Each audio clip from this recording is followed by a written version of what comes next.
2 al 4, doctor. Ya. Un ejemplo de oligoartritis. La artritis reumatoide, doctor. Puede cursar, pero ¿cómo cursa más frecuentemente la artritis reumatoide? ¿Como oligoartritis o como poliartritis? Como poliartritis. ¿Podría ser una espondiloartropatía? Es una espondiloartritis. Ok. María del Pilar.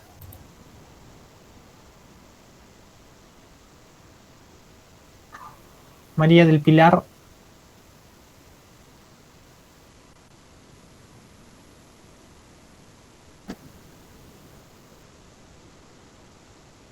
María del Pilar Flores.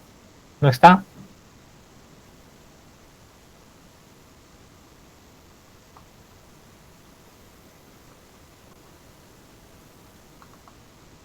Ok. Mari Claudia. Presente, doctor. Mira, Mari. ¿Cuándo digo que una enfermedad reumatológica es aguda o crónica? O un compromiso articular. Es en un corte de 6 semanas, doctor. Aguda cuando es menos de 6 semanas y crónica cuando es más a 6 semanas. Ok. ¿Cuál es la... o si no, ¿cuál es la edad? ¿A partir de cuántos o hasta cuántos años se considera una artritis idiopática juvenil o AIJ? ¿Hasta qué edad? ¿O menos de cuántos años? Hasta los 17, doctor. Ya. Flor Milagros. Presente, doctor. Hola Flor, ¿hasta qué edad? AIJ. Hasta los 16. 16 años. Ok.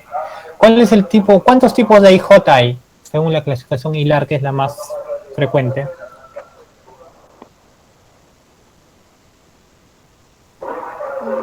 No recuerdo, doctor. Ya. ¿Y recuerdas cuál es el tipo más frecuente?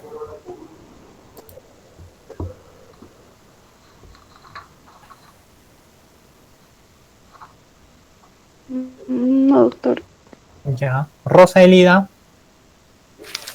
Presente, doctor. Rosa, ¿cuál es el tipo de AIJ más frecuente?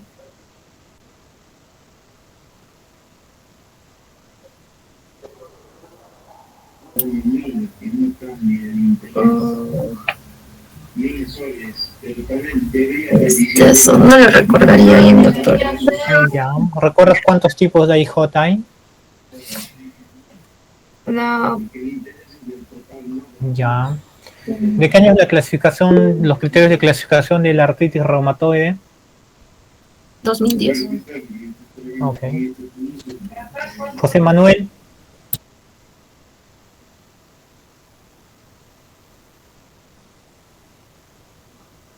José Manuel Hualpa.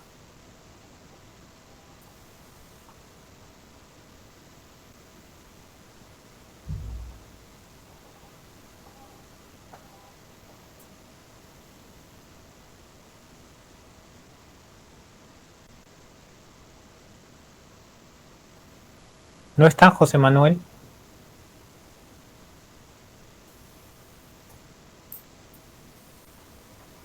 Ok. Jordan. Presente, doctor. Hola Jordan, ¿cuál es el tipo más frecuente de AIJ? El, el tipo más frecuente, doctor, sería el olivarticular persistente. Ya, lo oligoarticular exactamente. ¿Cuántos tipos de AIJ hay? Doctor, según la clasificación, tendríamos 7, doctor. Ya, esa es la más conocida. Dame tres compromisos sistémicos de la artritis reumatoide.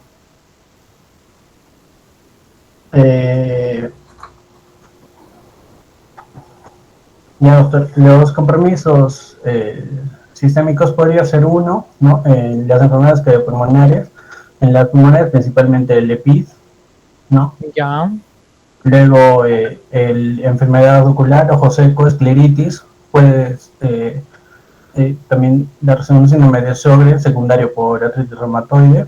Ya. A nivel del riñón puede producir una vasculitis, doctor, secundaria, ¿no? A artritis reumatoide. Compromiso neurológico periférico, doctor, que... Ok, puede ser una vasculitis reumatoide, eso es ya distinto. ¿Sí? Vasculitis reumatoide, sí, doctor. Vasculitis reumatoide que puede producir compromiso renal, periférico, cutáneo. Pero el riñón a largo plazo lo que puede producir es amiloidosis renal, no es tan frecuente. El compromiso renal en el artritis reumatoide es bien raro. Ok. Lucero. Presente, doctor. Hola, Lucero. ¿Cuál es el tipo de PIT más frecuente en la artritis reumatoide?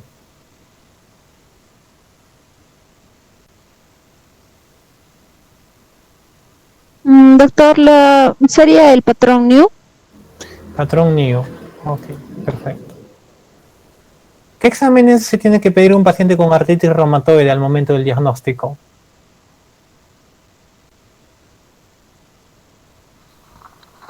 Bueno, los principales exámenes, ¿no? Serían la BCG, el PCR, el factor reumatoide. Ya. ¿Qué más? También puede ser el anti-CPP. Ya. ¿Qué más? El factor reumatoide, Ya lo el dijiste. TGP, el TGO. Ok, exámenes del hígado, ¿no? Por el metotrexate que se va a usar. Ok. ¿Y el metotrexate cómo se usa? ¿Cada cuánto tiempo?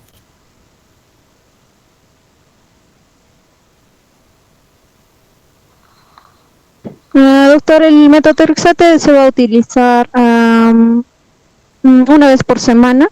Ya, ok. Ujú. ¿Con qué medicamento se tiene que dar siempre el metotrexate?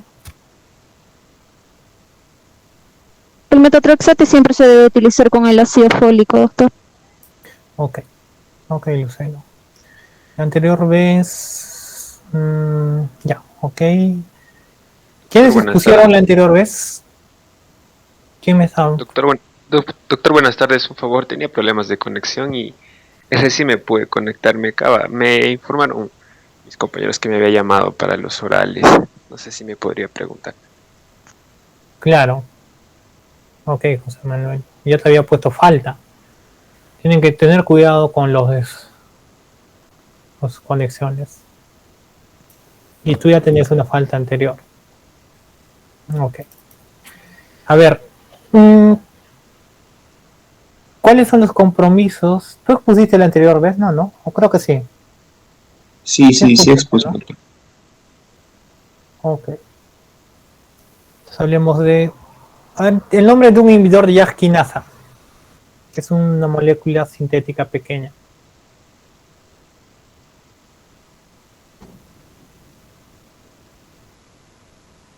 ¿Cuáles son los medicamentos inhibidores de JAK quinasa? Ya, doctor. Tendríamos, por ejemplo, el itacitinib. ¿Otra? El solcitinib. ¿Otra? El gusacitinib. Ya, ok. Los más frecuentes son baricitinib, tofacitinib, upadacitinib, filgotinib. Son los que se usan. Todos los demás están recién en investigación, en uso y todo lo demás.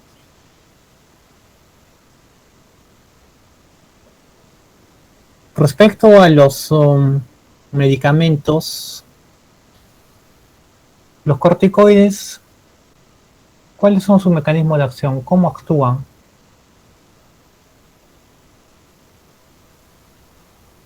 O mejor, bueno, eso es difícil de comentar. Efectos secundarios de los corticoides. ¿Qué puede producir el uso prolongado de corticoides? Ya, doctor. Podría producir, por ejemplo, psicosis, doctor, por algunos efectos psicológicos, como Ya, confusión, cierto, delirio, sí. Problemas gastrointestinales. Ya, también. También podría producir retención de líquidos, doctor. Sí, pero es más frecuente con los AINES. Otros, que es frecuente Osteoporosis. o importante, osteoporosis. ¿Ok? El uso crónico de corticoides puede producir osteoporosis. Otro también que es bastante importante en reumatología, Osteonecrosis, doctor. osteonecrosis, ¿ok? O necrosis aséptica de cabeza femoral o alguna otra articulación. Ok. ¿Quiénes más se pusieron contigo, José Manuel, la anterior vez? A Shadir, ¿no? Son del grupo 5. Shadir Sí, doctor. y Marjorie también expuso. Ok, entonces, a ver. Shadir, Doctor, le escucho, por favor. Shadir, nombre de otros DIMARS, aparte del metotrexate. Ya, a ver, Dimars, fármacos Dimars, aparte del metrotexate, doctor, sería, es más corticoide. ¿Cuál es? Tendríamos a lo que son la sulfasalacina, doctor, también tendríamos Ya. la sulfasalacina, también tendríamos a lo que es, también a los metal, ya, la lesflunomida, la Ya. azatioprina, también tendríamos lo que es la cicloporfirina, lo que la No, cicloporina, el no. micofenolato, Solo son 4 los creo que le DIMARS. estoy confundiendo. Metotrexate, leflunomida, sulfasalacina e hidroxicloroquina. Todos los otros que me estás diciendo son inmunosupresores. Ya, doctor, ¿Ok? sí, lo estaba confundiendo entonces. Ya, está bien. Sí, doctor. El nombre de un anti-TNF, medicamento biológico inhibidor del Ya, factor de necrosis tumoral. 2. ya, doctor. A medicamentos anti-TNFs vamos a tener a lo que son estos son en la Letanercept, podría ser, doctor. Ya, es el etanercept, ¿sí? Ya, en el Letanercept, también era el influzimab, Ya está. 2 está bien. Infliximab y etanercept. Shadir, ¿cuál es el polimorfismo ya. genético que está más frecuentemente Sí, doctor, asociado a la estoy artritis bien, ya, el reumatoide? Letanercept y el influzimab. También tenemos No, solo 2. el polimorfismo genético. Ya, el polimorfismo genético, doctor, de la artritis reumatoide. Me está preguntando como las manifestaciones clínicas, doctor, ¿a eso se refiere como polimorfismo genético? No, hay un polimorfismo genético asociado, es muy frecuente, causa de preguntas de exámenes. Ya, ahí no hay problema. No, eso sí no recuerdo. Marjorie, Presente, doctor. hola Marjorie, el polimorfismo genético más frecuentemente asociado a la artritis reumatoide, ¿cuál es? HLA1, doctor. Es HLA, pero no es 1, es 2, pero es otro tipo. Tiene otro nombre, sí, cerca, pero hay que ver. ¿Qué es un polimorfismo genético, Marjorie? Ya. Marjorie, Ya. ¿Me escucha, doctor? ¿sí? ¿Sabes Ya, qué es un polimorfismo genético? es un alelo que va a ocupar el locus de un gen.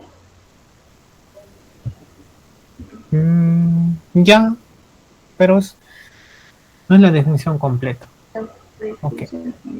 Un ejemplo de un paciente que curse con una poliartritis, aparte de la artritis reumatoide, ¿qué otra enfermedad? O mejor, una monoartritis, más sencillo. Ya, doctor. La artritis séptica, Ya, ¿cuál más? gota. Ya, perfecto, está bien. Poliartritis, artritis reumatoide, o si no, artritis psoriásica o AIJ poliarticular. Ok, ya, pero es más fácil y más práctico la monoartritis. Ok, chicos, entonces vamos a continuar con la clase. ¿Sí están viendo mi pantalla? Sí se ve, doctor. Sí, doctor, se ve. Ok. si por algún motivo se dejara de escuchar o estaría un poco entrecortado, me cortas, Estrella, y me dices, ¿ok? Está bien, doctor. Ok. Vamos a corregir antes esto.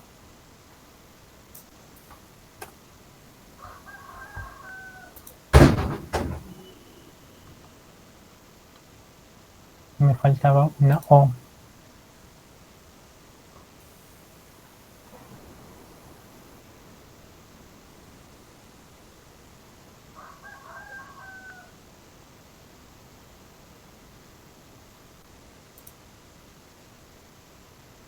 Ok, sí ven la pantalla, ¿no? Sí, doctor, ya se está presentando. Ok, chicos. Entonces el tema que nos toca hoy es hablar sobre el síndrome de Sjögren. ¿Ok? Primero, el síndrome de Sjögren es una enfermedad sistémica, ¿ok? Al igual que la artritis reumatoide, es una enfermedad que puede atacar muchos órganos, muchos sistemas en el organismo. Es también autoinmune, porque es el sistema inmunológico que se altera y finalmente produce la inflamación de estos órganos. Y es crónica, ¿ok? Un paciente con síndrome de Sjögren no va a decir que sus síntomas iniciaron hace 1 o 2 semanas. Realmente inicia poco a poco, un curso insidioso y progresivo, ¿ok? Pero se caracteriza principalmente porque hay sequedad de mucosas, principalmente en el ojo y en la boca, pero puede ser también sequedad vaginal en el caso de las mujeres, uretral en el caso de los hombres, puede ser sequedad de la piel, y todo lo que sea seco es síndrome de Sjögren. ¿Ok? Síndrome de Sjögren. No me refiero a que toda la sequedad de ojos va a ser síndrome de Sjögren, porque causas de ojo seco hay múltiples. El uso de lentes, el uso de la miopía. El 20% de la población tiene ojo seco, pero no todos son Sjögren. En cambio, cuando hablamos de Sjögren, sí, necesariamente tenemos que hablar de xerostomía, que es ojo seco. Esto está mal, xeroftalmia, y xerostomía, que es la boca seca. ¿Sí? Xeroftalmia y xerostomía. Entonces, eso es lo que caracteriza principalmente al síndrome de Sjögren. Pero, como les digo, es una enfermedad sistémica, puede tener compromiso en muchos órganos. Es como cuando hablamos de la artritis reumatoide. Hablamos de artritis reumatoide, compromiso articular, porque es la más frecuente, la más característica, pero puede tener compromiso en otros órganos. Igual, el síndrome de Sjögren es autoinmune sistémico, compromete principalmente mucosas, ojo, boca, pero puede comprometer otros órganos y producir otras sintomatologías. ¿Ok? Entonces no olvidar eso. El síndrome de Sjögren no es algo pequeñito, es algo sistémico. ¿Cómo es que se creó y cómo es que se vio este síndrome de Sjögren? Las primeras descripciones todavía son antes del año 1900, por Mikulicz, que se percató que algunos pacientes que tenían sequedad de mucosas tenían aumento de las glándulas parótidas, de volumen de glándulas parótidas, aumento de las glándulas lagrimales.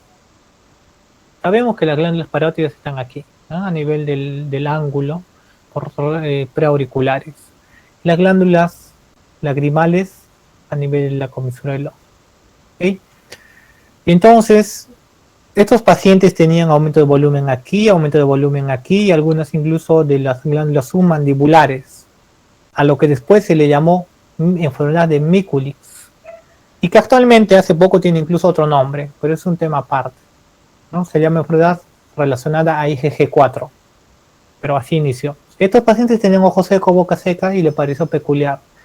Ya en el año 1933, Sjögren, que es un oftalmólogo, describió a pacientes que tenían el ojo seco, que era conjuntivitis seca, y también vio que estaban relacionados, porque esos también tenían sequedad de boca, y le parecía raro. Ya después es que descubren anticuerpos asociados a estos, como el anti-ROY y el anti-LA, y se ve que todo era parte de una sola enfermedad, una enfermedad inmunológica en el cual había afectación de las glándulas lacrimales, porque había los linfocitos B que que infiltraban estas glándulas y también las glándulas salivales, lo que inflamaba y producía que haya menor producción de lágrimas y menor producción de saliva, produciendo lo que es ojo seco, boca seca. Y se determinó que efectivamente era una enfermedad sistémica, autoinmune. ¿Ok? Su clasificación.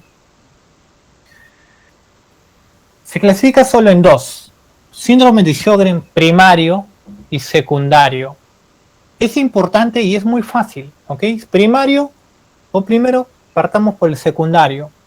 Secundario porque se forma o está acompañada de otra enfermedad, generalmente enfermedad inmunológica. Ejemplo, les había dicho que la artritis reumatoide puede producir también ojo seco, boca seca, en contexto de un síndrome de Sjögren secundario.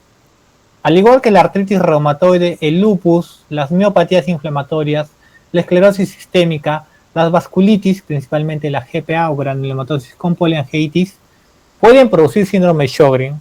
Es muy frecuente que pacientes con vasculitis, con esclerosis sistémica, con artritis digan: doctor, tengo ojo seco, siento como arenillas, como tierrita en el ojo. Es un síndrome de Sjögren secundario. Importante más que nada para el pronóstico y tratamiento, pero queda ahí. Es más importante la enfermedad que el paciente tiene.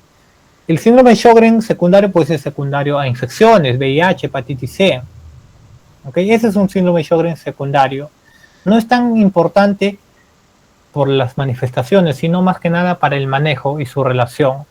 En cambio, el síndrome de Sjögren primario es una enfermedad que va solita. No tiene nada que ver con la artritis, ni con el lupus, ni con nada. Va sola, tiene sus propias manifestaciones. Obviamente produce también ojo seco, boca seca, pero aparte tiene otros compromisos. Es un síndrome, una enfermedad autoinmune sistémica. ¿Ok? Como toda enfermedad autoinmune sistémica puede producir muchos compromisos. Puede producir anemia hemolítica, mielitis transversa, neuromielitis óptica, puede producir daño renal, púrpura, muchas cosas. Y esto no está escrito en ningún lugar, pero para que más o menos lo relacionen o se entiendan, un síndrome de Sjögren primario, que es el más importante por su relevancia clínica, por su diagnóstico, su tratamiento, es como un pequeño lupus. O sea, es como un pequeño LES. Es como un LES pequeñito, como su hermanito menor, porque puede producir compromiso en muchos órganos. ¿Ok? Y es ahí donde radica la mayor investigación, el tratamiento y todo lo demás. Y de eso se saca también para todos los secundarios. Aquí de hecho es más importante las enfermedades a las que está relacionado. Entonces así se clasifica. La epidemiología. Respecto a la prevalencia, es bastante variable. De hecho varía de acuerdo a un lugar a otro. Por lo general la prevalencia a nivel mundial es de 0.1 a 4.6%. ¿Qué significa? Que hay lugares donde por cada 100 personas, 5 van a tener síndrome de Sjögren, y lugares donde por cada 1000 personas, 1 va a tener síndrome de Sjögren. De estos, es más frecuente el síndrome de Sjögren secundario. ¿Ok? El primario es mucho menos frecuente. Pero esto es en general, síndrome de Sjögren. Respecto al sexo, es mucho más frecuente en mujeres que en varones. La proporción es 10 a 20 respecto a un hombre. En lo que respecta a algún síndrome de Sjögren primario, no lo he visto. Hasta ahorita yo no vi ningún paciente con síndrome de Sjögren primario que sea varón. Secundario sí, y más que nada pacientes con artritis reumatoide varones, que tienen ojo seco, boca seca, pacientes que tienen lupus también. No, bueno, lo olvidaba. Sí, vi un paciente. Hasta ahorita vi uno. Es tan infrecuente que es raro. ¿Sabes? Sí vi un paciente que tiene un síndrome de Sjögren con compromiso neurológico y tuvo un Parkinson-like, un parkinsonismo, que fue secundario a un compromiso del sistema nervioso central por síndrome de Sjögren, que era titis ulcerativa. Pero es muy raro. O sea, con eso le digo que es bastante raro varones que tengan síndrome de Sjögren primario.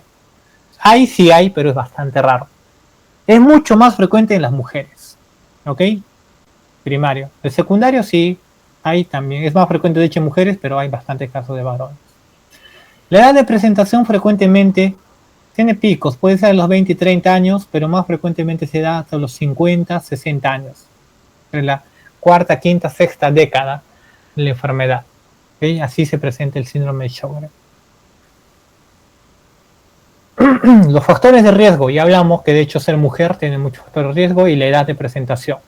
¿Ok? Ahora, también el hecho de que tenga alguna enfermedad difusa del tejido conectivo le aumenta el riesgo de tener síndrome de Sjögren. De ellas la más frecuente es la artritis reumatoide, la R, es la que está más relacionada al síndrome de Sjögren secundario. Esto de aquí es importante. Los marcadores del complejo mayor de histocompatibilidad o antígeno leucocitario humano de clase 2, en la cual están las DR3, DRDQ y DP, están mayormente relacionados al síndrome de Sjögren. Y esto no solo es para el síndrome de Sjögren, sino también en la artritis reumatoide, en el lupus, en la vasculitis, ¿no? Es como les decía a los chicos en la rotación. Está muy relacionado la predisposición genética. ¿Ok? Entonces, de los más frecuentes y los que quiero que recuerden, en síndrome de Sjögren, uno, el HLA. Siempre cuando hablemos de predisposición genética vamos a hablar asociados a HLA y no HLA. Los HLA hay dos tipos, HLA tipo 1 y tipo 2. Eso ya lo habrán visto en inmunología. Tipo 1 puede ser HLA A, B, C, ¿no? Y el tipo 2, DR, DP y DQ. Todos esos tienen polimorfismos. En el síndrome de Sjögren son importantes los HLA. Algunos no HLA son el STAT4 y el PTPN22. ¿Ok? Esos son los que están relacionados al compromiso del síndrome de Sjögren.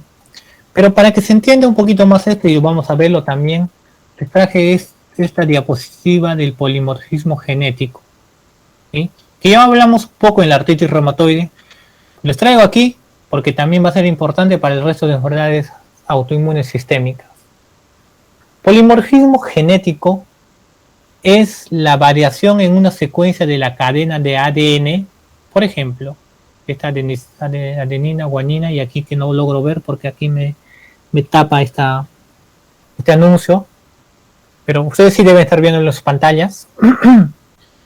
Entonces es una secuencia en una base del ADN, ¿no? Ya algunos recordarán, algunos no, pero no se compliquen. El ADN está formado por nucleótidos y esos nucleótidos tienen bases púricas y pirimídicas. Que lo sepan es lo de menos, si no se van a dedicar a la genética, pero que tengan idea de que más o menos es así, es una cadena formada por varias bases, suficientes como un rosario, como un collar. Eso es lo que finalmente va a hacer de que cada persona sea humano, sean animales, o lo que sea. Ese es el ADN. Y ahí también va a estar la información de las características de cada persona, ¿no? Características tanto por ejemplo, características generales como color de piel, la estatura, todo lo demás, y también la predisposición o no a las enfermedades. Por ejemplo, cuando aquí la secuencia de bases genéticas es muy llamativa, es muy marcada, puede ser de lesión o represión, se llama mutación. Y esa mutación va a conllevar en lo que es una enfermedad. En cambio, un polimorfismo genético es una modificación en la estructura del ADN, en las bases, pero que clínicamente no es relevante. O sea, en una mutación eso se va a evidenciar en una enfermedad. En un polimorfismo genético no. Simplemente va a ser un cambio de bases en la secuencia del ADN que no va a ser suficiente para producir una enfermedad. ¿Ok? Significa que todas las personas vamos a tener diferentes polimorfismos genéticos, pero que están ahí como dormidos y no pasa nada. Eso va a ser distinto para cada persona. Eso es un polimorfismo genético. ¿Ok? Entonces no es suficiente tener un polimorfismo genético para tener una enfermedad. Simplemente va a estar ahí como forma de cada persona, como la llave o la identificación de cada persona en sí. Ese es un polimorfismo genético. Ahora, ¿Cómo se dieron cuenta de eso y para qué nos sirve? Cuando hicieron el examen del genoma o el estudio de genoma, cuando dijeron, a ver, vamos a secuenciar el genoma, cogieron miles de personas y dijeron, a ver, vamos a determinar cómo es tu ADN, de ti. ¿Ya? Supongamos que a todos les tomo ahorita, a todos los que están en clases, les hago una secuenciación genética. Ahí es donde ya sale el genoma humano. Y dicen ya, perfecto, todos tienen un genoma, un ADN similar, pero cada uno tiene su propia característica, que en la relevancia, en la clínica no es importante porque no pasa nada. Cada uno tiene lo suyo, pero queda ahí. Eso se llama polimorfismo genético. ¿Pero por qué es importante? Porque esos polimorfismos genéticos, algunos están relacionados con susceptibilidad a alguna enfermedad. O sea, predisponen a que los pacientes puedan tener alguna enfermedad. Eso se llama susceptibilidad. También están relacionados a resistencia de algunos fármacos, porque algunos fármacos les hacen bien algunos medicamentos más que a otros. También protección a algunas enfermedades y también respecto a los metabolismos, ¿no? La intolerancia a la lactosa y todo lo demás. Se ha visto, ¿y cómo se dieron cuenta de eso? Dijeron, a ver, perfecto, tengo pacientes con artritis reumatoide, 1 millón de pacientes con artritis, a todos les hago una secuencia genética y veo que el HLA-DR4 en la mayoría de los pacientes con artritis está alterado. Entonces dicen, pero también hay grupos de personas que tienen este polimorfismo y nunca hacen la enfermedad. Pero ya de los que tienen la enfermedad, una gran parte tenían ese polimorfismo genético. Entonces, ¿qué dicen? Este polimorfismo es un factor de riesgo para que los pacientes hagan artritis. Ahorita, tal como hemos visto en el Sjögren, el STAT4, cogen varios pacientes que ya tienen diagnóstico, les hacen la secuencia genómica y ven que tienen ese polimorfismo, la mayoría. Eso no significa que eso produzca la enfermedad, sino que una gran parte tienen esa enfermedad. Es como decir, cojo los pacientes con lupus y veo que la mayoría son mujeres. Estoy retrocediendo. Es lo mismo aquí, es un factor de riesgo tener estos polimorfismos. Y para cada enfermedad reumatológica es distinta. Entonces, por eso es importante el polimorfismo genético y por eso es que les puse esta diapositiva. Que no tiene nada que ver con síndrome de Sjögren, es parte, lo puse ahora para que se siga entendiendo el resto de enfermedades que vamos a ir viendo. ¿Ok? Esa es la predisposición genética. No es suficiente un polimorfismo genético para la enfermedad, pero sí algunos de ellos son importantes porque ahí vienen ya los otros factores que pueden hacer de que la enfermedad se desencadene, y eso es lo que veremos aquí, en la etiopatogenia. Ahora sí ya vamos al síndrome de Sjögren, ¿ok? Que es similar al resto de enfermedades reumatológicas, pero que se genera así.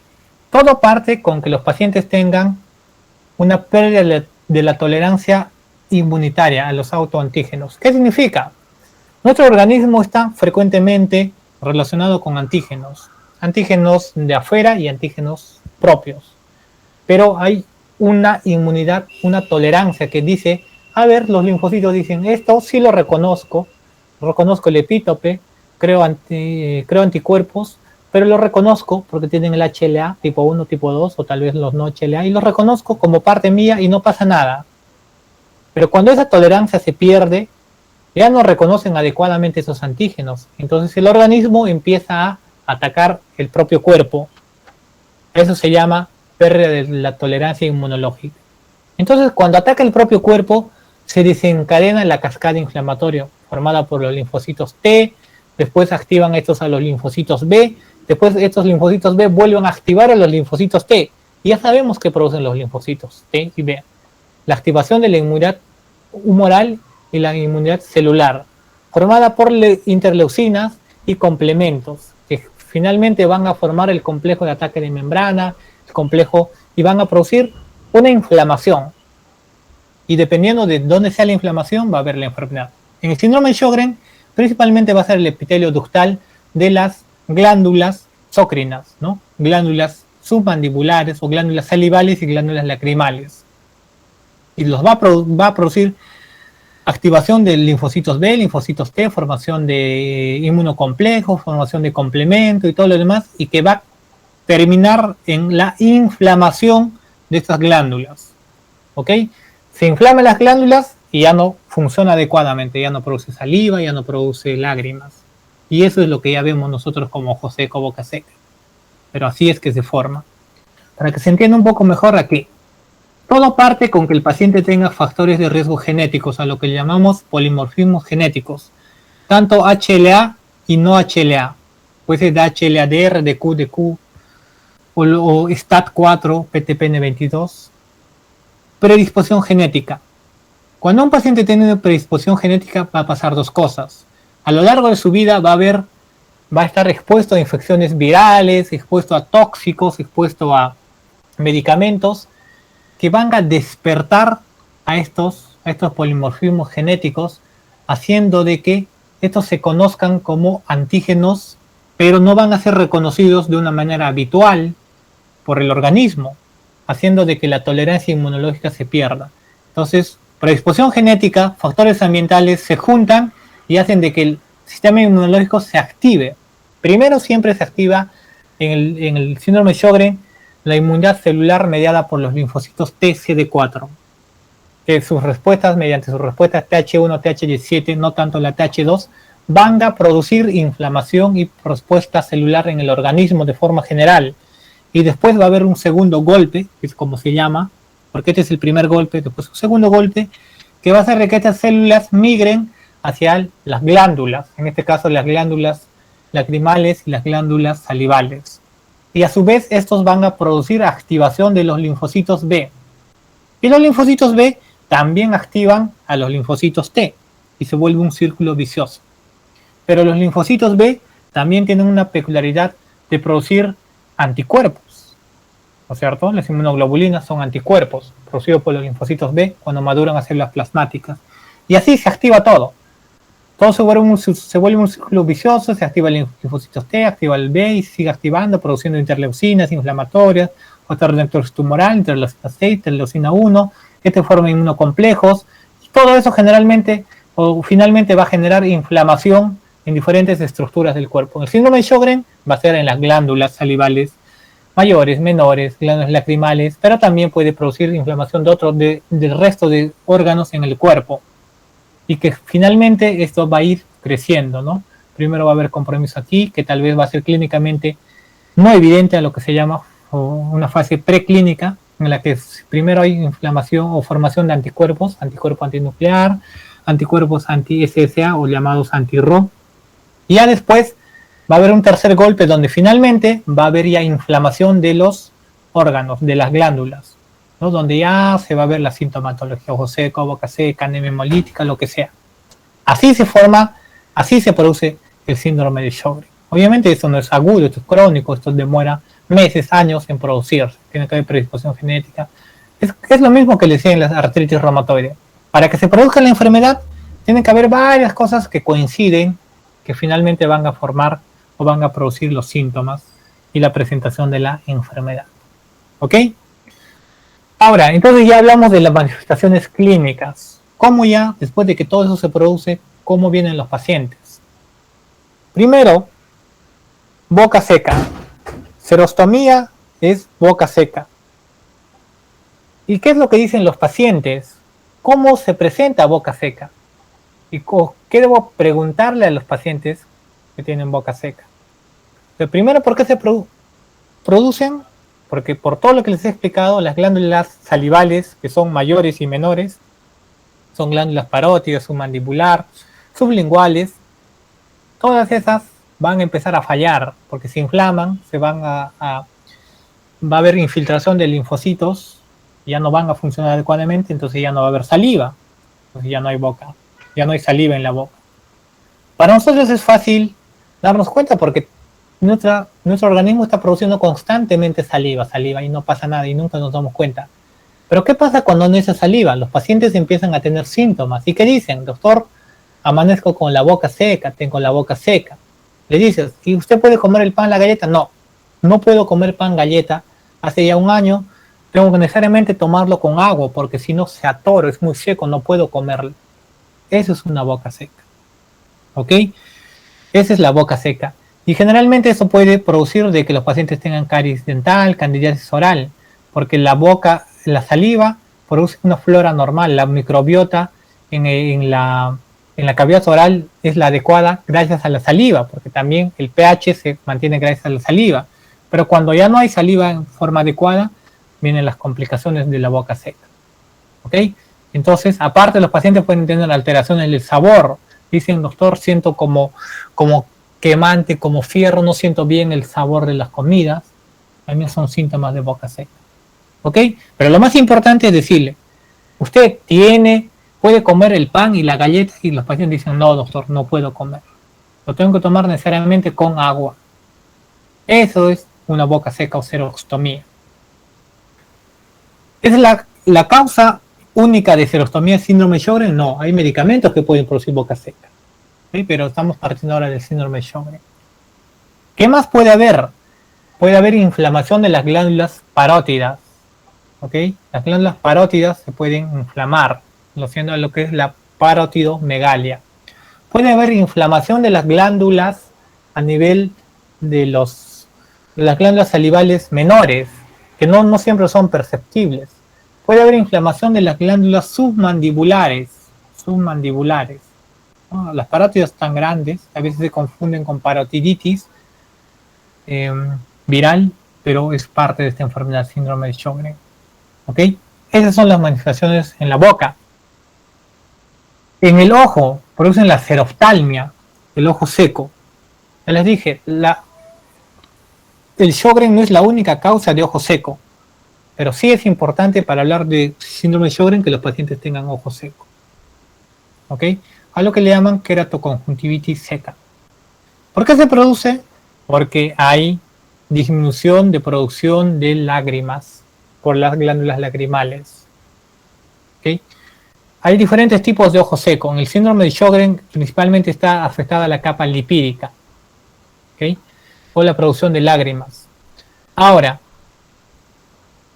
también puede haber aumento de volumen de las glándulas lacrimales, ¿no? A eso se le llama también, cuando hay aumento de las glándulas lacrimales, también de las parótidas y las submandibulares, se llama miculix.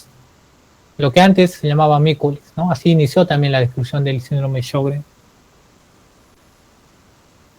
¿Cómo identifico un paciente con ojo seco? ¿Qué le debo preguntar? ¿O qué es lo que los pacientes dicen? Los pacientes dicen, doctor, me arde el ojo, me arde. Entonces, lo primero que le preguntamos es, ¿usted siente como si tuviera arenilla en los ojos todos los días? Ahí dice, sí, doctor, siento como si tuviera basurita, como si tuviera tierrita todo el día en mis ojos. Y todos los días, y es más fuerte en las mañanas. Esos son los síntomas de un ojo seco. Y obviamente, ¿cómo voy a determinar el ojo seco? Esos son los síntomas. Pero hay pruebas que me dicen que efectivamente hay un ojo seco. Uno de ellos es la prueba de Schirmer. Consiste en poner una tira de un papel especial en el ángulo interno del ojo y decirle que cierre. Estos papelitos son como una regla, tienen números que te dicen, están formados en milímetros y centímetros. Se le pone por 5 minutos y se saca, y uno ve cuando hay lágrima, filtra, toda la lágrima filtra y empapa muchas veces casi todo el papel. Eso no es ojo seco. Cuando no llega a más de 5 milímetros, eso se llama ojo seco, sequedad de ojos. ¿Okay? Ese es el test de Schirmer. Les digo eso para que tengan idea más o menos, pero cuando hablemos del diagnóstico les voy a decir más o menos cuál es la aplicación. Ahora, no solo compromete el ojo y la boca, les dije que puede ser sequedad también de otro tipo de estructuras. Una afectación muy frecuente son las glándulas a nivel del tracto genital. Las mujeres generalmente tienen sequedad vaginal, ¿ok? ¿Y cómo se manifiesta esto? Con dispareunia. O sea, los pacientes, y son pacientes jóvenes, los pacientes con Sjögren a veces pueden tener 30, 40 años, y muchas veces confunden con ya la aparición de la menopausia, ¿no? Le dicen vaginitis atrófica, ¿no? Ya estás entrando en la menopausia, pero todavía los pacientes siguen menstruando y tienen ojo seco, tienen boca seca, Y coincidentemente empiezan a decir, doctor, sí, hace 2 años tengo relaciones con mi esposo y tengo mucho dolor y siento que ya no hay una adecuada lubricación. Entonces es una manifestación que podría estar relacionado con el síndrome de Sjögren también. Tienen prurito porque tienen la piel seca frecuentemente. Tienen la piel seca y tienen prurito. Pueden tener compromiso de las mucosas esofágicas a nivel páncreas, en el estómago, y también afectación a nivel del árbol traqueobronquial, lo que frecuentemente les produce tos, rinitis. ¿Por qué? Porque las glándulas no están produciendo adecuada lubricación. Hay células caliciformes en varias estructuras y no lubrican bien. No hay mucha mucosa, entonces hay sequedad. Son síntomas que ya se pueden presentar también el Sjögren. Ahora, aparte del Sjögren, les dije, es una enfermedad inmunológica, autoinmune sistémica. Puede producir compromiso otros compromisos sistémicos, y particularmente puede estar asociado también al cáncer, al linfoma. Del linfoma al que está más asociado es al linfoma no Hodgkin de células B tipo MALT. ¿Ok? Característicamente, estos pacientes tienen incluso tienen un riesgo de 20 veces más de hacer linfoma que la población normal. ¿Okay? El síndrome de Sjögren primario. Entonces, cada cierto tiempo siempre hay que estar examinando las glándulas parótidas. El linfoma puede ser en las glándulas parótidas, pero también puede ser linfoma a nivel del pulmón. Entonces hay que estar viendo. Hay algunas características que me hacen sospechar que estos pacientes pueden tener síndrome o que pueden llegar a malignizar o hacer un linfoma. Los linfomas de células B usualmente tienen un tratamiento cuando se diagnostican a tiempo. ¿Ok? Es de los linfomas que mejor responden al tratamiento. Entonces es importante tener en cuenta esta relación del síndrome de Sjögren con estos linfomas. Pacientes que tienen hipocomplementemia, pacientes que tienen factor reumatoide a dosis altas, crioglobulinas altas, anti-Rho positivo, un focus score muy elevado, son factores de riesgo para que los pacientes hagan linfoma. ¿Ok? Entonces siempre hay que ir viendo eso. Pueden estar relacionados con la macroglobulinemia de Waldenström, caracterizada por linfadenopatías, también, ¿sí? Es mucho más raro, sí. Lo que quiero que recuerden aquí es su asociación con los linfomas, no Hodgkin, ¿sí? El síndrome de Sjögren. Ahora, el síndrome de Sjögren primario, que es el más importante, el pequeño lupus que les había dicho, puede producir sintomatología diversa. Puede producir artritis, puede producir sinovitis, puede producir miopatía. Está muy relacionado con el fenómeno de Raynaud, que es bastante frecuente, el fenómeno de Raynaud. Usualmente cuando produce artritis, a diferencia de la artritis reumatoide, es una artritis no erosiva. Puede producir afectación pulmonar. Como tal, las enfermedades reumatológicas puede producir EPIT. ¿Qué tipo de EPIT? Es más frecuente la EPIT NINE, neumonitis intersticial no específica, pero es característica la NIL, la neumonitis intersticial linfoide. ¿Ok? Para que no se pierdan, como hemos ya hablado bastante de EPIT, han hablado también, les hablo en las rotaciones, también hablamos en artritis y vamos a seguir hablando en otras enfermedades. Repasen EPIT, ¿ok? Vean, ya habrán hecho seguramente en neumología, solo repasen. Vean qué tipos de EPIT hay y cuáles son los patrones, nada más, no quiero que profundicen, ¿ok? Entonces en el síndrome de Sjögren puede producirse EPIT. El compromiso renal en el síndrome de Sjögren es raro.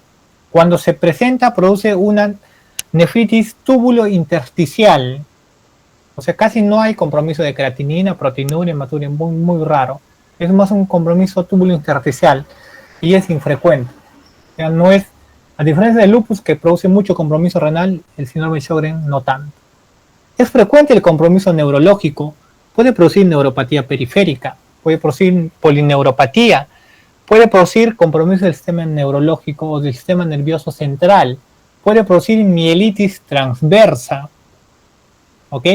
Puede producir neuritis óptica, puede producir neuromielitis óptica, como enfermedad de DEBI, como antes se conocía. Puede estar asociado al síndrome de Sjögren. ¿Okay?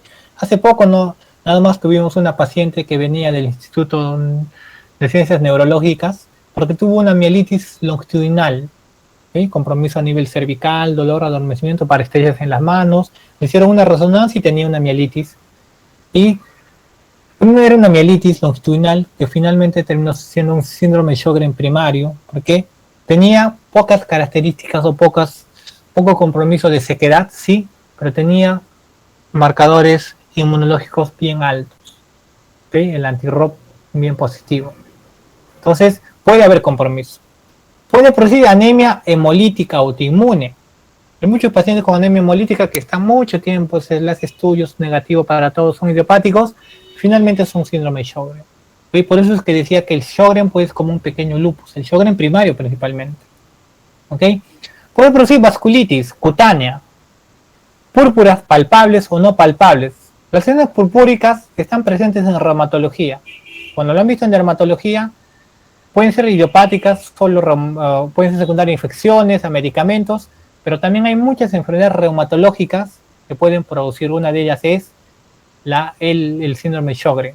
Las vasculitis también producen púrpuras, el lupus también, la artritis reumatoide o la vasculitis reumatoide también puede producir. ¿Okay? Entonces, no digo que cuando veo un paciente con púrpura, lo primero que voy a pensar es en síndrome de Sjögren, no. Hay muchas causas antes del Sjögren que pueden producir púrpura, pero cuando ya voy descartando, no es ni lo uno ni lo otro, no olviden que el Sjögren también puede producir púrpuras. ¿Ok? Eso es importante. Ahora, como les decía, marcan el pronóstico no solo del compromiso sistémico, sino también del compromiso o el riesgo de cáncer, algunos factores. Por ejemplo, cuando son anti-ROP positivos, cuando tienen hipergammaglobulinemia, crioglobulinemia, cuando tienen el complemento bajo, cuando tienen el factor reumatoide a títulos bien elevados, porque les dije, el factor reumatoide no es característico de la artritis reumatoide. Incluso está más frecuente, hay más pacientes con síndrome de Sjögren que tienen factor reumatoide. Su positividad llega hasta casi 80%. No tiene ninguna implicancia clínica, solo es un anticuerpo asociado nada más. Excepto que cuando está a títulos muy elevados, probablemente el paciente tenga más compromiso sistémico y tiene más riesgo de hacer linfoma. ¿Ok? Ahora, el Raynaud es frecuente. ¿Ok? Muchos pacientes, cuando hablamos de Raynaud, automáticamente mi cerebro va pensando en esclerosis sistémica. Sí, es cierto. Pero el síndrome de Sjögren también es una causa frecuente de fenómeno de Raynaud.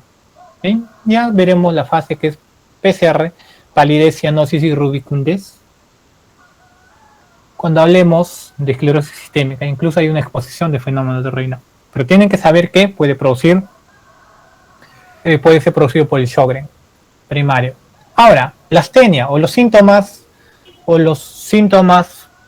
constitucionales o generales, como pacientes dicen, doctor, me siento desganado, tengo malestar, no me siento bien, siento que baja un poco de peso, a veces tengo sensación de alza térmica, todo es porque el sistema inmunológico, la activación de linfocitos T y linfocitos B, finalmente va a producir también aumento de interleucina 6, interferón, factor nuclear tumoral, generalmente van a producir todos estos síntomas constitucionales. Es inespecífico porque se puede producir en todas las enfermedades reumatológicas. ¿Okay? También hay aumento del riesgo cardiovascular, también produce artralgias o artritis, pero a diferencia de la artritis reumatoide es no erosiva. ¿Okay? Ahora, en el aparato digestivo también es frecuente que produzca disfagia o pirosis. En reumatología, cuando hablamos de disfagia, automáticamente pensamos en esclerosis sistémica, pero una causa no tan común, pero que nunca hay que olvidar, es el síndrome de Sjögren. El síndrome de Sjögren también puede producir compromiso a nivel de la musculatura estriada y lisa del esófago, produciendo disfagia y por ende pirosis. ¿Ok? Lo que ya hablamos en la piel, obviamente en la piel puede producir cirrosis o piel seca, pero también puede producir lesiones típicas, específicas o inespecíficas. Las más frecuentes son las púrpuras. También puede haber lesiones anulares, ¿no? Pero de hecho las más frecuentes son las púrpuras. El diagnóstico. Ya les expliqué la diferencia entre los criterios de clasificación y criterios de diagnóstico. para los Sjögren tenemos criterios de clasificación también. En la práctica son lo mismo. Pero cuando aplicamos los criterios de clasificación, cuando el paciente tiene síntomas, o sea, tiene serostomía o seroftalmia, tiene que tener los síntomas para nosotros recién aplicar los criterios. O sea, el paciente me dirá, doctor, no puedo comer el pan, la galleta, me disculpa, tengo la boca seca. Yo veo la boca, y le veo y tiene una lengua depapilada, muchas veces puede tener la lengua cuarteada. Le digo que levante la punta de la lengua hacia el paladar y si ustedes hacen eso y véanse en un espejo, cuando levantan la boca, la punta de la lengua hacia el paladar, ven saliva, ven que está brillando la parte sublingual. Hay saliva, brilla, ¿ok? Porque hay saliva. Pero los pacientes con síndrome de Sjögren están secos. Es una mucosa seca y muchas veces ya no es ni siquiera rosada. Eso es una boca seca, ¿ok? Y la seroftalmia no siempre se suele ver, pero los pacientes dicen, doctor, tengo como arenillas, como basurita en el ojo todo el día. Todo el día. Eso es lo que se hace. Ahora, lo que sí se puede ver a veces son las úlceras corneales. Cuando los pacientes tienen un ojo seco prolongado y no tienen tratamiento, se forman úlceras y los pacientes pueden llegar a perder la vista. Entonces, todo eso es a la evaluación inicial del paciente. Entonces, cuando yo tengo una serostomía, ¿qué tengo que hacer? Ver si efectivamente tiene boca seca. Para eso se hace la cialometría. ¿Ok? La cialometría es lo más importante. No la estimulada, la basal. ¿Y en qué consiste esa cialometría? Le digo al paciente, a ver, señor, perfecto. Le dan un recipiente, es un vaso. No es tan especial, pero es un vaso que no pesa mucho.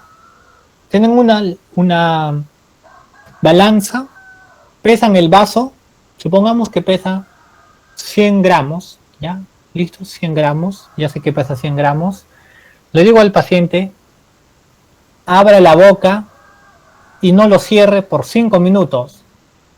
Deje la boca abierta y deje que toda la saliva caiga al vaso. Si ustedes hacen eso, aparentemente no pasa nada, ¿no? Porque la saliva la estamos deglutiendo constantemente. Pero a ver, agáchense, abran la boca y dejen así su boca por 5 minutos. La saliva va a empezar a caer. Cae. Y esa saliva ponen en el vaso, vuelven a medir nuevamente y sacan un flujo que mide la cantidad de mililitros por minuto.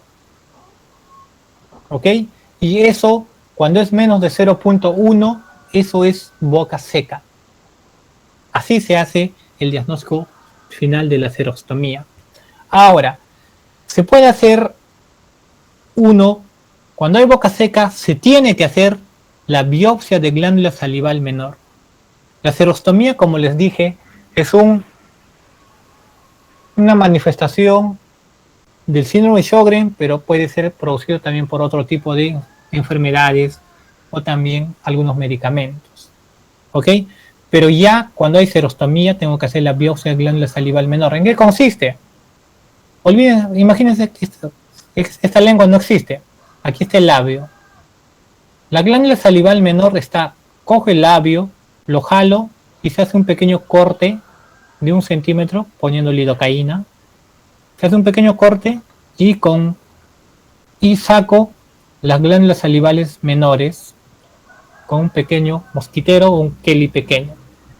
Bueno, ustedes todavía no hicieron, cuando hagan en 9º semestre o tal vez en 10º técnicas quirúrgicas, van a ver, ¿no?, estos instrumentos. Las glándulas salivales menores son como racimos de uvas pequeñitas y se saca eso, se saca y se manda a estudiar anatomía patológica. Esa es la biopsia de glándula salival menor. Y ya les voy a decir cómo es la característica anatomopatológica. Este es el que me dice finalmente si se trata o no de un síndrome de Sjögren. ¿Ok? Ahora, últimamente ha estado habiendo un examen bastante válido, la ecografía de glándulas parótidas. Incluso ya hay un estudio del 2019 donde se compara la eficacia de la ecografía con la biopsia y no es inferior, o sea, también puede servir. En la práctica todavía no se usa mucho, pero tienen que saberlo. ¿Ok?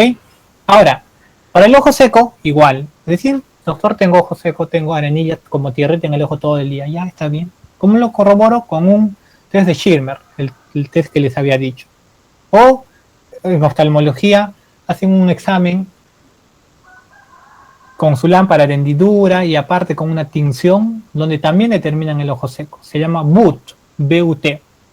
¿Okay? Eso ya lo hacen los oftalmólogos. Así se determina el ojo seco. ¿Pero para qué me sirve eso? Todo esto me sirve para esto. Para determinar los criterios de clasificación del síndrome de Sjögren primario de ACR regular del 2016. Ya conocemos el Colegio Americano de Reumatología y la Liga Europea de la lucha contra el reumatismo, ¿no? Que son las dos entidades más importantes en reumatología a nivel mundial. Los dos han hecho esos criterios en el 2016 y dan una puntuación. Aquí les pongo el cuadro original, ¿no? Donde se toma en cuenta la púrpura, el compromiso articular, las inmunoglobulinas, el complemento C4, C3, Raynaud, todos. Se dan cuenta que, uno, la biopsia tiene un alto puntaje, el anti-RO o SSA, un alto puntaje, y después poco a poco los otros, Schirmer y todo lo demás. Y los demás, que también son manifestaciones clínicas de los pacientes con Sjögren, que uno también tiene que pensarlos, pero que son tan inespecíficos que para el diagnóstico no ayudan mucho, pero sí tienen que saberlos, están ahí. Y después le dan ya las puntuaciones, ¿no? El focus score, que es la biopsia, ahorita les voy a explicar qué es el que tiene más puntaje en el estudio. Luego viene el anti-RO, luego el BUT o UOSS, es lo hacen los oftalmólogos, el Schirmer, y el otro es la cialometría. ¿Ok? Así, estos son los criterios más importantes. Y de eso se toma en cuenta este cuadro, que es el criterio final. Todo es con puntajes. Entonces, la biopsia de glándula salival menor, que es un focus score mayor o igual a 1 por 4 milímetros cuadrados, este es un examen anatomopatológico. Así tiene que informar el anatomopatólogo.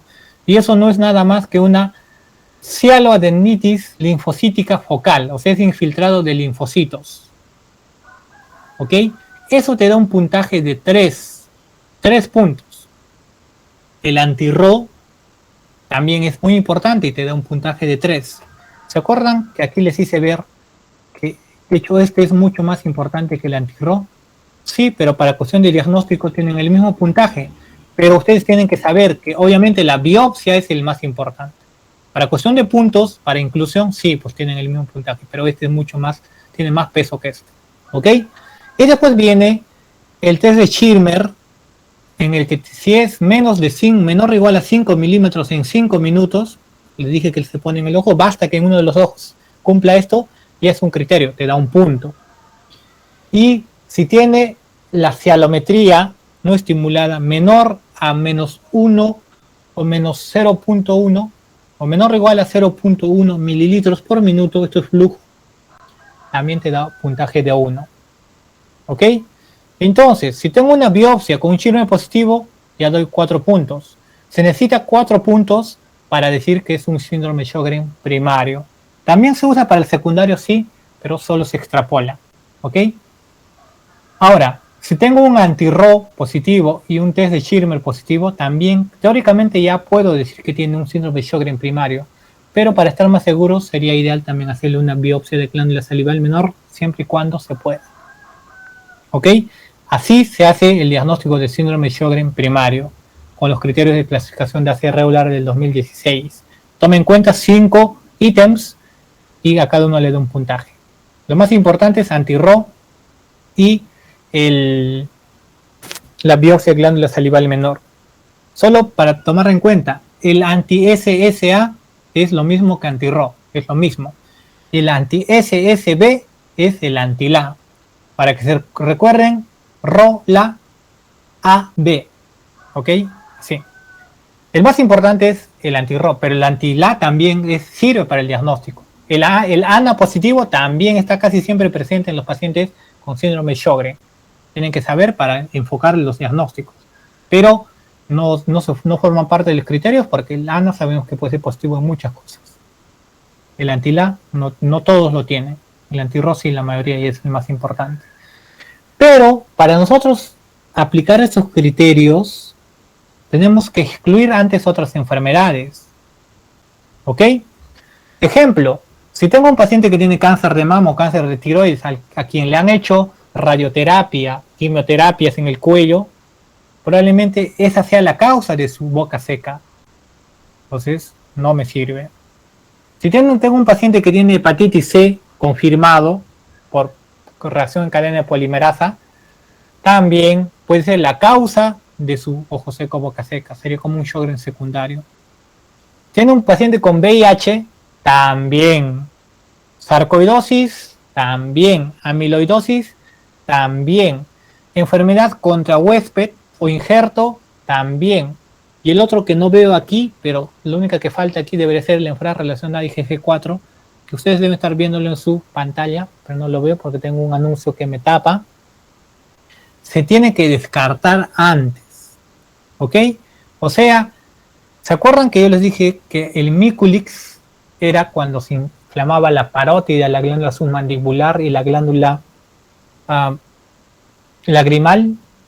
Eso finalmente se le ha dado ya el nombre, ya forma parte de una enfermedad que recién se ha descrito en el año 2000. Se llama enfermedad relacionada a IgG4. Es un tipo de vasculitis sistémica. ¿Ok? Es una enfermedad muy distinta. La pancreatitis autoinmune se ha visto que no es una pancreatitis autoinmune, sino es un tipo de enfermedad relacionada a IgG4. La aortitis, el miculix, todos se vieron que en verdad son parte de esa enfermedad que se llama enfermedad relacionada a IgG4, que también a veces puede dar síntomas sugerentes o sugestivos de síndrome de Sjögren. ¿Ok? Entonces hay que descartar esas 7 enfermedades antes de decir que un paciente tiene síndrome de Sjögren. ¿Qué se hace en el IgG4? Se dosa la IgG4. Hay 4 tipos. Bueno, eso ya les pregunté creo la anterior vez. Hay 5 tipos de inmunoglobulinas, GAMDE, y de las G hay 4 subtipos, IgG1, IgG2, IgG3 y IgG4. Este IgG4 es el que está incrementando en estos pacientes con enfermedad relacionada a IgG4. ¿Ok? Solo para que lo tengan como algo teórico. Un poco difícil que lo vean. Nosotros ya hemos tenido bastantes casos de IgG4 que han estado siendo vistos como miculix, Sjögren, pero si alguno hace reumatología tal vez lo vea, si no, no. Pero sí tienen que saber que se tiene que descartar antes eso, antes que hablar del síndrome de Sjögren, igual que el VIH, hepatitis C. ¿Ok? Listo. Ahora, ¿cómo manejo? ¿Qué hago? ¿Cuál es el tratamiento de los pacientes con síndrome de Sjögren? Va a depender mucho del compromiso que tengan, ¿no? Primero, si el paciente fuma, toma alcohol, toma anticolinérgicos, hay que suspender todo eso.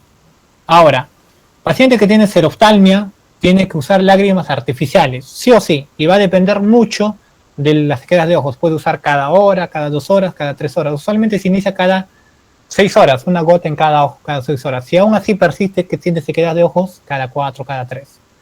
Promelosa, carbómero, varias cosas. Pues lo podemos derivar al oftalmólogo, nosotros, pero lágrimas artificiales. Eso es porque eso es tratar la causa. El efecto, perdón. Si tiene serostomía, todo paciente con síndrome de Sjögren tiene que tener su botella de agua al lado, porque siempre va a tener boca seca y tiene que estar hidratando. Eso es importante. Siempre controles con el oftalmólogo, con el odontólogo, y para ver la caries y todo lo demás.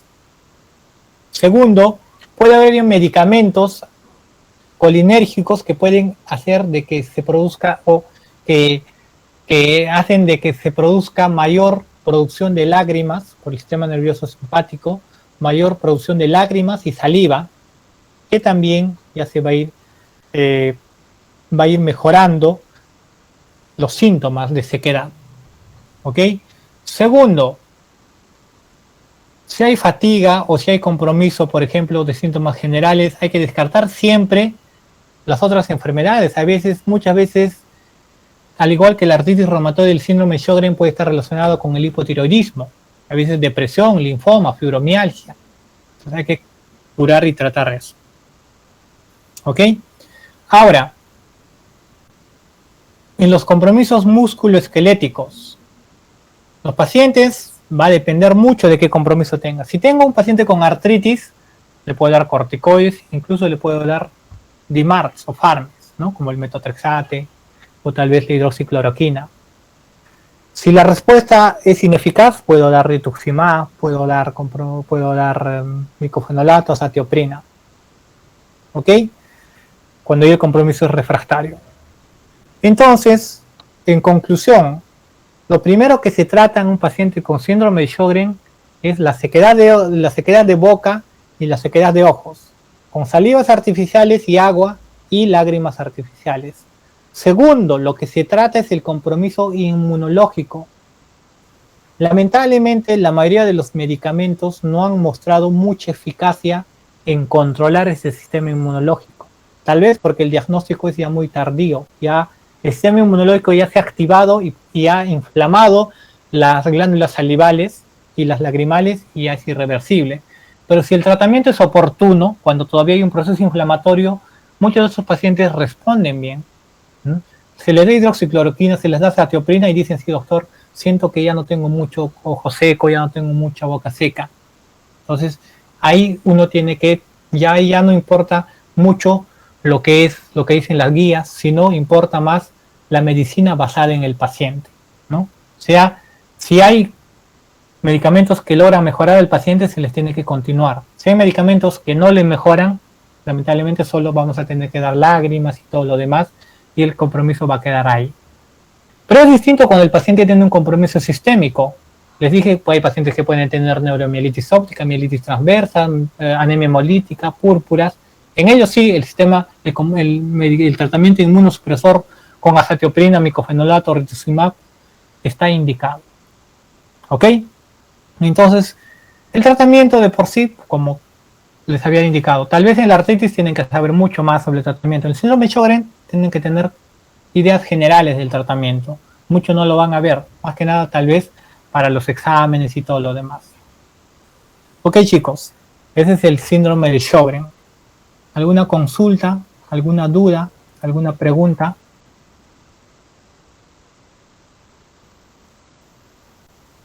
Doctor, buenas tardes. Doctor, tengo una pregunta. Sí, dime.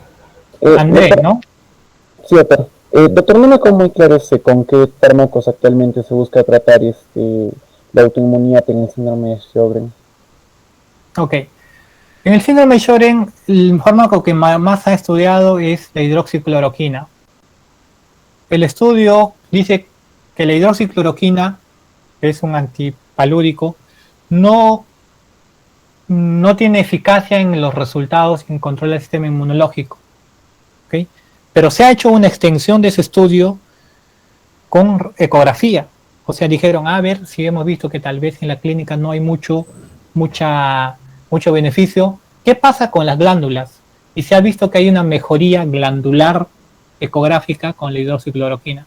Entonces, en la práctica, todo paciente que tiene síndrome de Sjögren se da fármacos como lágrimas artificiales y líquidos orales, y va a depender del médico y de las comorbilidades del paciente si les damos o no la hidroxicloroquina. Yo, por ejemplo, les doy siempre y cuando no tengan contraindicación a todos los pacientes, porque yo considero de que si tengo un medicamento seguro y tengo la posibilidad de que tal vez le vaya a ayudar, y ahí viene la fisiopatología. Sabemos que el síndrome de Sjögren es una enfermedad inmunológica, entonces tenemos que dar un medicamento inmunomodulador, y ahí va la hidroxicloroquina. Entonces, se le da hidroxicloroquina a todos. ¿Ok? Hay médicos y reumatólogos que dicen, bueno, la evidencia dice que no sirve y no le damos. Y también es válido. Cualquiera de las dos posturas es correcto, creo. Y habrá más estudios donde nos digan que tal vez la hidroxicloroquina efectivamente sí producía mejorías, probablemente sí. ¿Ok? Pero es distinto cuando un paciente tiene un compromiso sistémico. Por ejemplo, tengo varios pacientes, ¿no?, que tienen síndrome de Sjögren, pero hacen mielitis transversa. A ese paciente se le tiene que dar sí o sí azatioprina. La azatioprina es un medicamento inmunosupresor, ¿sí?, que va a controlar el sistema inmunológico, actúa a nivel de los linfocitos B. Entonces, se le tiene que dar, porque si no la enfermedad está activa y puede seguir progresando. En ellos sí hay evidencia de la mejoría de estas enfermedades. Hay otro paciente que tiene artritis, es un síndrome de Sjögren, ojo seco, boca seca, pero tiene artritis, y no es artritis reumatoide, tiene una artritis por Sjögren. A él se le trata con metotrexate, ¿no? Entonces, es un tratamiento que va más para el compromiso articular, que también algunas veces mejora el compromiso glandular, sí, pero es más por el compromiso articular. Ahora, hay pacientes que ya no responden bien a los tratamientos de primera línea. En ellos está indicado la ciclofosfamida, el rituximab, y también cuando hay compromiso neurológico, las inmunoglobulinas son un tratamiento que se puede usar.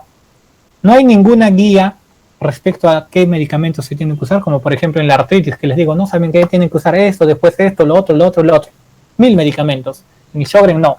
Solo hay estudios que nos dicen, un estudio de 20 casos donde hemos usado esto y ha habido mejoría, en el otro 100 casos.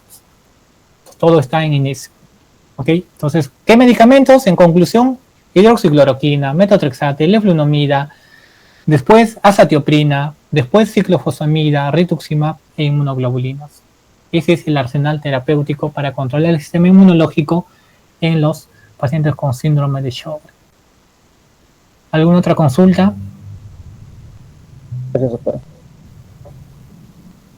Yo, doctor, sobre los criterios, quería cerciorarme de, no sé si entendí bien. Dentro de los criterios era el anti-SS, anti-RO. ¿Esa es la evaluación de la glándula parótida? Ah, ya no. El anti-SS o anti-RO son anticuerpos. Igual que, bueno, creo que todavía no hicimos el tema, ¿no? Creo que en lupus van a tocar ANA y ENA. Por cierto, ¿tienes el rol de exposiciones y de temas, Paola? Sí, doctor. Justo eso me iba a la próxima clase. En la próxima clase, doctor, nos tocaría esclerosis sistémica y capiloroscopía. Ya. ¿Cuándo nos toca lupus? Lupus, doctor, en la 8ª semana ya. De acá 3 semanas, doctor. Ya, ok. Entonces, cuando veamos lupus, ¿cuál es el tema de exposición? Doctor, disculpe que le corte. Le quería consultar acerca de eso. Doctor, el examen va a ser programado, si lo sacamos así, estaría programado para el 13 de abril. ¿Es correcto, doctor? No estoy muy seguro, pero eso lo vamos a ir coordinando. Ya, está bien, doctor. Pero si bien terminamos la clase, la siguiente clase es el examen. Ya, está bien, porque el último tema sería ANCA, doctor. Entonces, sí estaría bien el 13 de abril, doctor. Claro. Porque, el 6 de abril terminamos todas las exposiciones. Ok. Algunas veces el examen es durante la semana. O sea, no recuerdo si puse el examen solo para hacerlo en clases o tal vez hacer la clase y el examen. Y por eso a veces preferimos dar, porque la anterior clase me dijeron que tenían problemas con la conexión en el día, o tal vez me mintieron, pero siempre me decían que tenían problemas para la conexión, que estaban muy saturadas las redes, y todos los exámenes siempre han sido en las noches. Sí, doctor, de preferencia en las noches por el mismo hecho de las redes, ¿no? Porque a veces en la mañana se cae la red y todo eso, y no siempre todos tenemos la misma conexión de internet. Ok, perfecto. Entonces, eso vamos a ir coordinándolo. Tienen que saber que el examen va a ser terminando los temas que nos corresponden, ¿ok? Entonces, eso es el día exacto, ya les voy a decir ya las últimas clases. Igual, como les digo, siempre tienen que estar leyendo y repasando. El siguiente tema, Paola, la exposición es ANA y ENA, ¿no? Perdón, doctor, ¿qué me dijo? La exposición de lupus, ANA. Sí, la exposición de lupus es ANA y... Solo es ANA, doctor. Ya, ahí es ANA y ENA, para quien le toque. ¿Ok? Ya. ANA y ENA. Entonces les voy a explicar un poquito, porque todavía nos falta esclerosis sistémica, que vamos a hablar también. ¿En qué consiste el ANA? El ANA, el anticuerpo antinuclear, es un examen inmunológico de sangre que es positivo en muchas cosas. Positivo, es muy usado en el lupus, puede ser positivo en artritis reumatoide, en síndrome de Sjögren, en esclerosis sistémica, en casi todas las enfermedades reumatológicas. ¿Ok? Es un anticuerpo nuclear, antinuclear, así se llama, es un examen de sangre, es un anticuerpo, como su nombre lo dice, que está dirigido contra el núcleo de células. Bueno, ese nombre ya debería cambiarse, pero porque no solo es contra el núcleo, sino también contra algunas proteínas del citoplasma. Pero así se llama, anticuerpo antinuclear. Hay varios tipos, hay varios títulos, eso lo van a ver en la exposición. ¿Okay? Ahí tienen que ver en qué enfermedades se presenta, en cuáles sí, en cuáles no, en la población normal, en qué porcentaje se presenta. Eso. Pero hay algo que se llama ENA, que se llama anticuerpos nucleares extraíbles, que son más específicos. ¿Ok? Son más específicos porque característicamente son como los subtipos ya de los ANAs, entre comillas, porque no son subtipos, algo así, pero que por ejemplo en el síndrome de Sjögren son frecuentes el anti-Ro y el anti-La, que son parte del ENA. En el lupus el anti-DNA de doble cadena y el anti-Smith. En la esclerosis sistémica el anticentrómero, el anti-SCL70 y así, en varias enfermedades. El factor reumatoide y el anti-CCP no tienen nada que ver con esto. El ANA y el ENA son distintos, pero sí están en estas enfermedades. ¿Ok? Para que se entienda más o menos cómo se hace este ANA, cogen una célula, lo tiñen con inmunofluorescencia indirecta. Si yo tengo un anticuerpo contra ese antígeno, o sea, tengo un anticuerpo antinuclear, mi sangre se va a teñir, porque van a hacer una unión antígeno-anticuerpo. Y cuando lo pongan en el microscopio, la inmunofluorescencia va a brillar. Ese es un ANA positivo. ¿Ok? Pero ese ANA es muy general. Ese es el ejemplo que les decía a los compañeros del anterior semestre, ¿no? Imaginen que ustedes están en Cusco a las 10 de la noche. Están en Sacsayhuamán o en Sacsayhuamán o más atrás, o en Ticatica o en Sacsayhuamán. Ven todas las luces de Cusco. Ven luces. Solo van a ver luces brillando por todos lados, ¿no? Incluso están un poco más atrás. Imagínense, están por hoy. Ya, mejor. Están en por hoy. Y van a ver una luz brillante de todo Cusco, ¿no es cierto? Se ve una luz brillante, un rayo luminoso de todas las luces. Ese es un anticuerpo antinuclear. En todas las células se ve brillante. Pero si yo me acerco y me meto hasta Cusco, voy a ver diferentes tipos de luces. Voy a ver luces más grandes, más pequeñas, luces azules, luces rojas, luces amarillas, luces blancas. Esos ya son los anticuerpos extraíbles, que son específicos, ¿no? Esos son el anti-Ro, el anti-La, el anti-Jo, el anti-SCL70, anticentrómero, ya son más específicos. El ANA solo me dice que hay anticuerpos que están por todos lados. Los anticuerpos extraíbles ya me dicen, son de este tipo. Habrá más luces rojas, más luces verdes, más luces amarillas.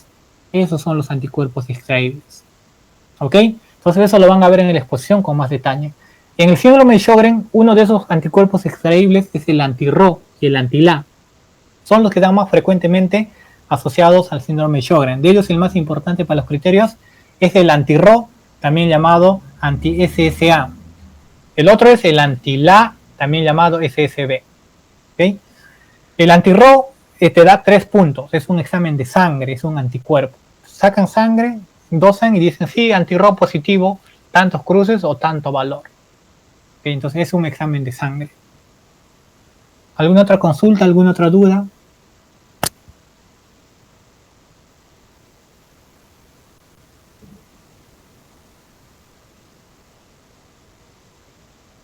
Parece que no. ¿Todo claro? Ok chicos, entonces nos quedamos aquí. Nos vemos la siguiente clase que toca esclerosis sistémica. La exposición es de capilaroscopía. La misma temática. Hago la clase y